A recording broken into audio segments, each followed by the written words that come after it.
Do you recognize this man? We ended up having an unfortunate encounter. Miles O'Flynn testified to me that just before he started pounding on me, he poked me in the neck, like with a needle or something. I've got one word for you: ketamine. You killed him like you killed all your other victims. And it's how I know that you, Dexter Morgan.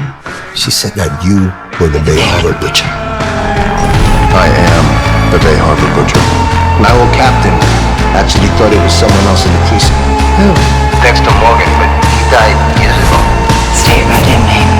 Dexter Morgan.